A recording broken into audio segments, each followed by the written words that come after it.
انسان ہے، میں جوانوں سے مخاطب ہوں، جوان خطا کرتا ہے، غلطی ہوتی ہے، گناہ سرزد ہو جاتا ہے انسان سے، لیکن آپ اپنے آپ کو یہ سمجھ لیں کہ یہ گناہ عارضی ہے آپ کے لیے.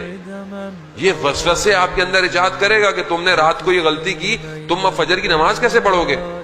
اور بار بار گلٹ، شرمندگی بہت اچھی ہے کہ انسان شرمندہ ہو، کیونکہ توبہ کہ اصل طریقہ یہی ہے کہ پہلے انسان شرمندہ ہو، اس سے غلطی ہوئی ہے. توبہ کیسے ہوتی ہے؟ استغفر اللہ پڑھنے سے صرف نہیں ہوگی، دل سے شرمندہ ہو کہ یہ غلطی ہوئی ہے مجھ سے، یہ بات مجھے نہیں کہنی چاہیے تھی، یہ نگاہ میری نہیں اٹھنی چاہیے تھی، نہیں چاہیے تھی، اب اٹھ گئی، لیکن اپنے اندر سے اپنے دل کو بار بار کہے خود پروردگار تو معاف کر. یہی تو وجہ ہے عزیزان محترم کہ شیطان پوری کوشش میں ہے آج ہمارے جوانوں کو برباد کر دے، تباہ کر دے. آج آپ انٹرنیٹ، موبائل، یوٹیوب، یہ ساری چیزیں اتنی سستی ہو گئی ہیں، برائی اتنی سستی ہو گئی ہے کہ آپ کو کہیں جانا نہیں پڑتا، برائی خود آپ کے گھر پہ بلکہ آپ کی جیب میں گھوم رہی ہے، آپ کے ساتھ گھوم رہی ہے یہ برائی.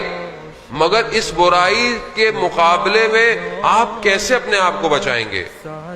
اور شیطان پوری کوشش، لیکن جب آپ ساری غلطیاں کرنے کے بعد بھی وضو کر کر اللہ اکبر کہتے ہیں، شیطان اپنی ناک کو رگڑتا ہے کہ میں نے اتنی محنت کی، یہ پھر کھڑا ہو گیا نماز پڑھنے.